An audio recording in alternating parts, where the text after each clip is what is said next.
សិននេះមានហើយគេមិននៅខ្មែរណាគេទៅចូលចិត្តម៉ាឡេសាម្ចាស់គាត់ហោះពីម៉ាឡេមកទិញនៅយើងរ៉ាំគាត់អែមអត់សូវឃើញប្រើទេអានេះយើងប្រើជាមួយនឹង RAM Clef អានេះគឺយើងមាន OG Certified ទៀត OG Astron 58 610G ទាំង54ទាំង53ទាំងលើ1តែនេះនៅពេលដាក់ឆោតទៅនៅស្អាតតែយើងឃើញរៀងវាយើងមានភ្លើងមួយជួរមើលមកស្អាតមួយបែបនៅក្នុងបងវីដេអូនេះមាន PC មួយគឺស្អាតមែនតើចង់មកធ្វើការបង្ហាញហើយរៀងនេះគេបានពណ៌ខ្មៅក្រឹបហ្មងចង់នឹងថា PC ហ្នឹងវាខ្មៅក្រឹបវាស្អាតប៉ុណ្ណាមើលមកខ្ញុំមកចឹង PC ហ្នឹងដែរនេះមកឲ្យមើលមកខ្ញុំបានគឺហ្នឹងគឺគេខ្ពស់ស្រឡះហ្មងហើយពណ៌ហ្នឹងគឺខ្មៅក្រឹបហ្មងបងឃើញចឹងសម្រាប់ខាងនេះគឺសេរីពួក Fanatec Evolve X2 យើងធ្លាប់មានម្ដងពណ៌សនៅក្នុងវីដេអូហ្នឹងបងអាចឆែកមើលបានថ្ងៃនេះគឺយើងមានពណ៌ខ្មៅម្ដងហើយពណ៌ខ្មៅនេះមើលមកគឺរៀងគេស្រឡះស្អាតខ្លាំងមែនតើចឹងសម្រាប់ spec របស់គាត់ដែរសម្រាប់ CPU រៀង M ដែរបង CPU គឺយើងប្រើជាមួយ Core Ultra 7អានេះគឺ 265K RAM គាត់ M អត់សូវឃើញប្រើទេអានេះយើងប្រើជាមួយនឹង RAM Clef អានេះគឺយើងមាន OG Certified ទៀតយើងប្រើពីដើម 16G អានេះក៏ 32G បតរបស់គាត់នេះ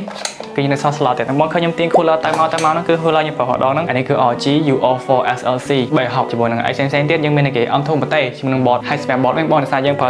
CPU ពួក Ultra ចឹងយើងប្រើជាមួយនឹង board នេះគឺ RG Strix B860 កតុយ F Gaming Wi-Fi សេរីពួកកតុយ F ហ្នឹងគឺពណ៌ខ្មៅហើយសេរីពួក B860 នេះគឺsupportជាមួយនឹង CPU Ultra យើងប្រើ Ultra 5ក៏បាន Ultra 7ក៏បានហើយ Adapter បងគឺយើងមានជាមួយនឹង Dolby Atmos ជាមួយនឹង Wi-Fi 7ទៀតហើយ board នេះគឺផ្សេងភ្លើងបងអាចសេរីភ្លើងបានដូចទាំងខាងក្រោមទាំងខាងលើអីយើងអាចសេរីបានមួយ RAM មួយអីអាចស៊ីនចូលគ្នាបានភ្លើងផ្សេងៗដូចយើងមានភ្លើង streamer ថ្ងៃនេះយើងប្រើ streamer 2ខ្សែមួយទៅលើ motherboard ហើយមួយទៀតទៅលើ graphic card យើងអាចសេរីភ្លើងបានលើ Alternate ប៉ុន្តែសម្រាប់ Lily មិនមែន streamer បងគឺយើងមានទាំងហាលមកគាត់ទៀតគឺគាត់ប្រើជាមួយទាំងហាល LCD wireless នៅខាងក្រោយមកគាត់នេះខាងក្រោយនេះឃើញគ្រឿងកំប៉ុនហ្នឹងសិតតែឯងទៀត RG សិនទាំងអស់ហើយនឹងតាំងពី RAM តាំងពីអីចង់មើលភ្លើង board មែនយើងគ្រាន់តែខិតប៉ុណ្ណេះមកគឺឃើញភ្លើង board បាត់ហើយមួយទៀតគឺ graphic card ខ្ញុំភ្លេចប្រាប់យើងប្រើជាមួយនឹង RG Astron ទៅហើយនេះគឺ RG Astron 58 610G ទាំង54ទាំង53ទាំងលើ1តែនេះនៅពេលដាក់ឆោតទៅនៅស្អាតតែយើងឃើញរៀងវាយើងមានភ្លើងមួយជួរមើលមកស្អាតមួយបែបហើយសម្រាប់ការ customize sensor វិញដូចយ៉ាងបងមុនហ្នឹងចឹងភ្លើងអីយើងអាចសេរីបានជាមួយតែ cooler ក៏យើងអាចដូរបានយើងអាចដាក់មើលថ្ងៃខែក៏បាន split វាជា2យើងអាចដាក់ថ្ងៃខែយើងអាចមើលទៅលើកម្ដៅ CPU កម្ដៅ GPU យើងអាច monitor បានទាំងអស់ performance ជាមួយនឹង Ultra 7ហើយនឹង58ហ្នឹងគឺហត់តែ M គឺបានចំណងក្រោយទាំងអស់សូម្បីតែ Wi-Fi យើងក៏យើងប្រើ Wi-Fi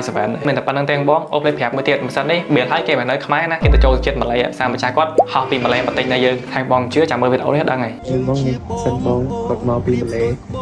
ទៅបងមកពីម៉ាឡេបងមកពីខ្មែរស្លាយជួយខ្មែរមែនអូស្អាតខ្លាំងណាស់អរគុណច្រើនបងហើយសម្រាប់ការតាំងលើមិនសិននឹងការរៀបចំគឺមានតែប៉ុណ្្នឹងឯងចាំយើងជួបគ្នានៅវីដេអូក្រោយជាមួយវីដេអូប្លែកៗទៀតបាយបាយ